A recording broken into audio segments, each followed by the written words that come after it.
سلام و درودی بی پایان به یکایک شما بینندگان عزیز. در برنامه خبری و تحلیلی پیام نیوز شوکت محمد با شما هستم. سرخط خبرها: بعد 3 روز 13 مجروحان تیر خورده در مناقشه مرزی در واروخ به بیمارخانه مرکزی شهر اسفره انتقال یافتند. جوابگر رنج و درد طول این 3 روز کشیده مجروحان کیست؟ وزیر کارهای داخلی تاجیکستان از بازداشت 97 عضو گروه‌های تروریستی در این کشور در 6 ماه نخست امسال خبر داد. ساکنان دهه‌های قرغزنشین که در پی مناقشه روز 22 ایول راه واروخ اسفره را بسته بودند، صبح امروز پنجشنبه 25 ایول باز شد. با استناد به مقامات حکومت اسفره رادیوی آزادی اطلاع می‌دهد که صبح پنجشنبه 25 ایول 5 تن از زخمیان را که در بیمارستان واروخ منتظر باز شدن راه بودند به بیمارستان مرکزی اسفره انتقال دادند. کریمه حکیمه و سردختر بیمارستان واروخ به رادیوی آزادی تصدیق کرده است که این 5 زخمی که به جراحی نیاز داشتند صبح امروز به شهر اسفره برده شدند. طبیبان قبلا وضع این زخمیان را جدی ارزیابی کرده گفته بودند که به جراحی نیاز دارند.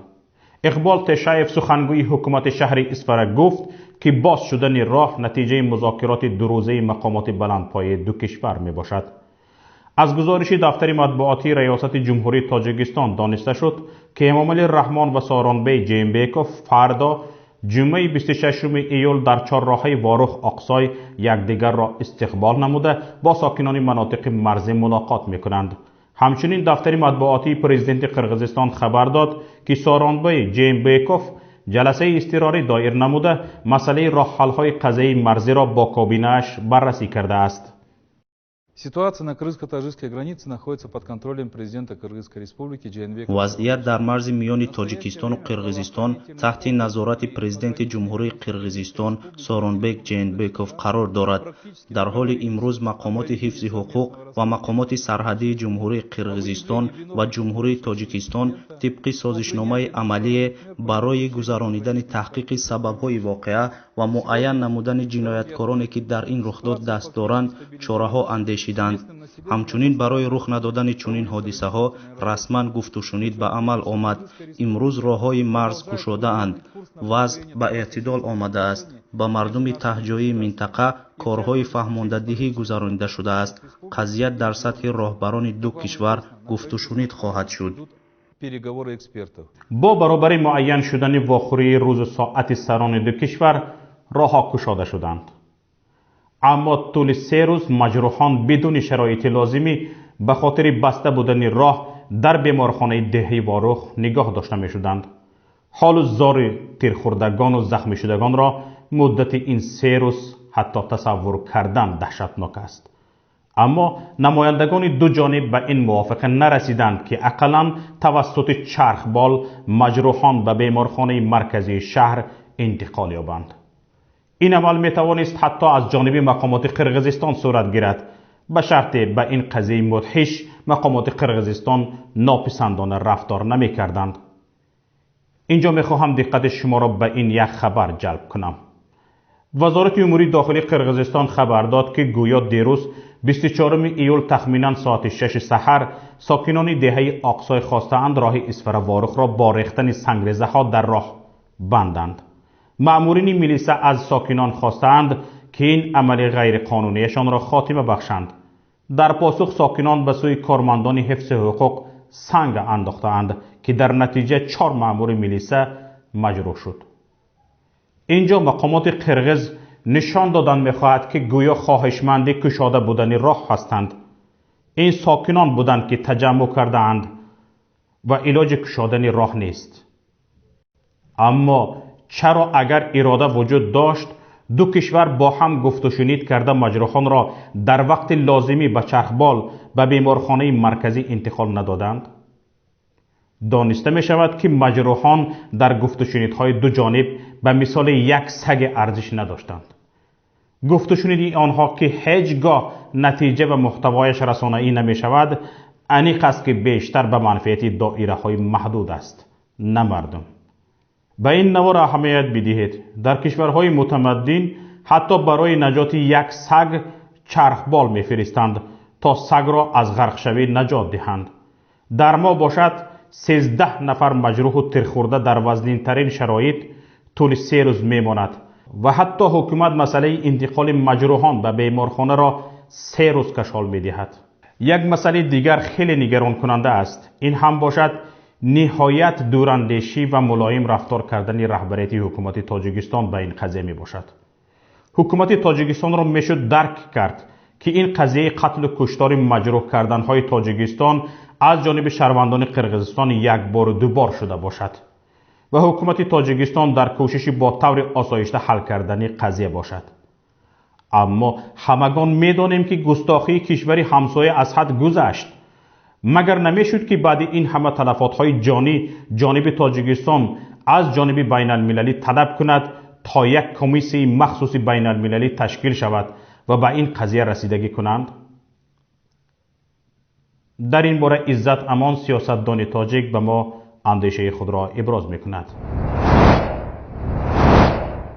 با گمان من اول اینکه قضیه هنوز تا به اون درجه نرسیده است که ناظران بین المللی یا همون تشکیلات های بین المللی در این کار دخیل شوند. اونا گفتن نماند که این دو کشور همسایه و دوست، یعنی دوست در ناخنک، در تمام اینستیتوت‌های بین المللی، در تمام قراردادهای بین المللی، هم در سازمان ملل و هم تشکیلات‌های منطقه‌ای مثل ODKB و شاس یعنی شانگهای، اینا با همند. یعنی نمیتوند که مثلا ODKB در این کار داخل شود، چون که هم تاجیکستان و هم قرقیزستان وارد یک تشکیلات نظامی هستند. امکان وارد شدن قضیه یعنی داخل شدن قضیه خطای هست، چون که در اون منطقه بیشتر منفعت خطای زیر سوال می روند. چین اگر که یکون درگیری صورت گیرد، ولو که شما نگاه کنید که سرمایه‌گذاری چین در قرقیزستان بیشتر از سرمایه‌گذاری تاجیکستان است و در واقع قرقیزستان و مردم قرقیزستان و حکومت قرقیزستان برای چینی ها و به حکومت چین نزدیکتر از تاجیکستان است. برای همین انتخاب برای چین خیلی وزنین تمام خواهد شد. همینطور هم همین دو کشور تاجیکستان و قرقیزستان برای روسیه یک بازیگر مهمی منطقه.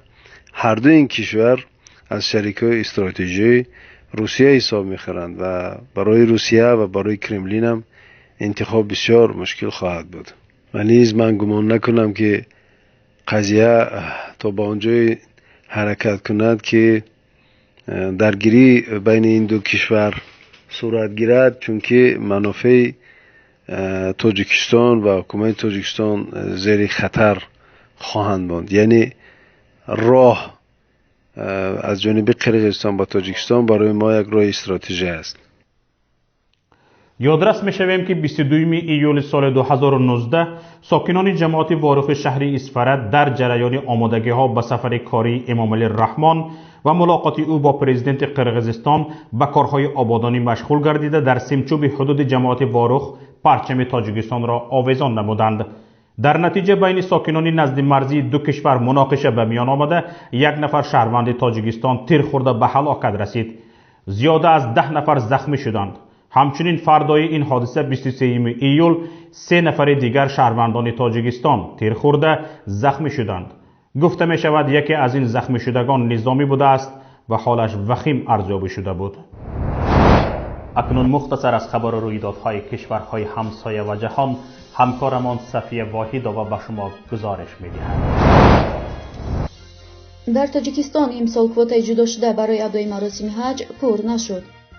در این باره رئیس کمیته دین، تنظیم انعنه و جشن و مراسم ها سلیمان دولتزاده ضمن نشست خبری امروزه در دوشنبه خبر داده گفت عربستان سعودی امسال به تاجیکستان 5000 کوتا جدا نموده بود، لیکن نه همش استفاده شد.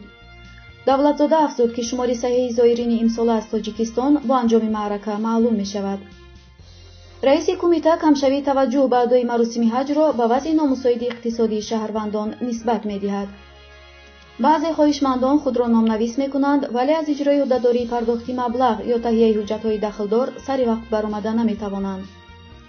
ин асосан ба шароити иқтисодии шаҳрвандон вобаста аст. пештар дар вилояти Суғд хоҳишмандони адои маросими ҳаҷ то соли 2025 навбат мегирифтанд. тӯли солҳои охир дар ҳамон ҷо ҳам камшавии сафиёнҳо ба назар мерасад, гуфт Сулаймон Давлатзода. ин дар ҳолест ки соли ҷорӣ бештари онҳое ки нияти ҳаҷ доштанду дар шуъбаҳои ноҳиявӣ оид ба корҳои дин худро номнавис карда буданд, ҳукумат маҷбур кард, ки ба ҷои адои ҳаҷ маблағи худро дар корҳои хайру эҳсон ва ободкорӣ дар дохили кишвар сарф кунанд.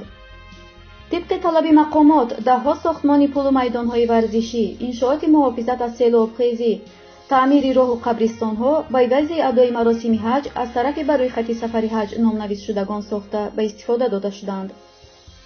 از آنها حکومت نواربرداری کرده مردم را تشویق نمود تا به جای آرزوی حج‌روی کردن انشاءات‌هایی که حکومت از عهده ساختمان و اجرایش نمی‌براید به عهده گیرند.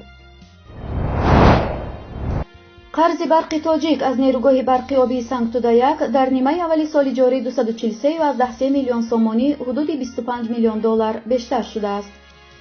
حجم عمومی قرض شرکت مناپولیس نزد این نیروگاه برای اول ایول سال جاری به 1 میلیارد و 300 میلیون سومانی حدود 138 میلیون دلار رسیده است.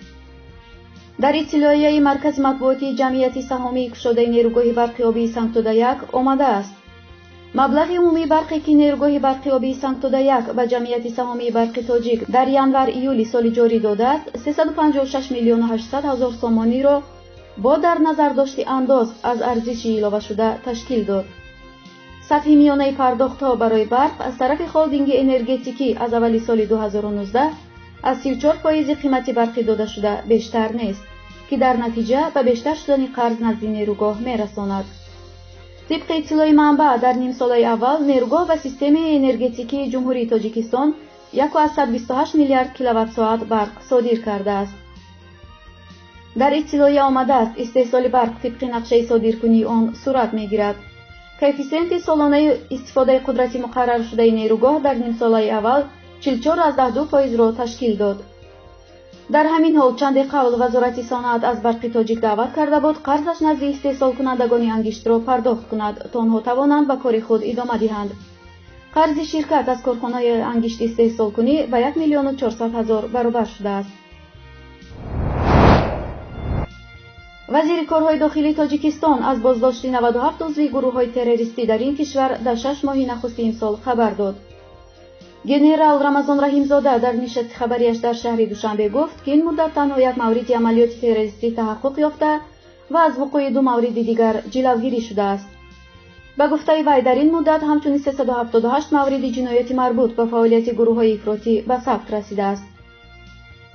رحیمزاده افزود با تلاش کارمندان ادارات امنیتی و انتظامی در نیمه نخست امسال 169 شهروندان تاجیکستان که در ترکیب گروه‌های تروریستی در جنگ‌های کشورهای خارجی شرکت کردند، داوطلبانه به وطن بازگشتند.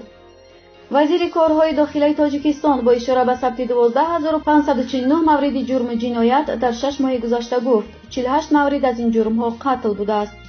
رحیمزاده همچنین از کشف 1311 کیلوگرم انواع مواد مخدر خبر داد. دفتر ریاست جمهوری افغانستان در واکنش به اظهارات اخیر دونالد ترامپ رئیس جمهوری آمریکا واکنش نشان داده نوشت سرنوشت اساسی افغانستان را نمیتوان در نشست سران کشورهای خارجی بدون حضور افغانها تعیین کرد. در این اطلاعیه همچنین آمده است افغانستان دارای یکی از کهن‌ترین ملت دولت‌های دنیا بوده در طول تاریخ از بحران‌های متعدد عبور کرده است. ملت افغانستان به هیچ قدرت خارجی اجازه تعیین سرنوشت خویش را نداده و نخواهد داد. مشارکت و همکاری ما با جهان به ویژه آمریکا بر اساس منافع متقابل و احترام متقابل است. از همکاری آمریکا برای تحقق صلح حمایت می‌کنیم، اما افغانستان با استواری و ابهت در صحنه سیاست دنیا باقی خواهد ماند. گفتنی است دونالد ترامپ رئیس جمهوری آمریکا پس از دیدار با عمران خان نخست وزیر پاکستان در واشنگتن اعلام کرد اگر در افغانستان جنگ به راه بیاندازیم قادر هستیم ظرف یک هفته پیروز شویم، ولی نمیخواهم 10 میلیون نفر را بکشم. اینجا نهایت برنامه امروزی ماست و من با شما خداحافظی میکنم. برنامه های رادیویی ما و مطلب های ما را در پایگاه پیام نقطه نت و شبکه های اجتماعی پیگیری کنید. انتظار پیشنهاد و ملاحظه ها و همکاری های شما هستیم. سربلند و پیروز باشید. خیر تا روز دیگر.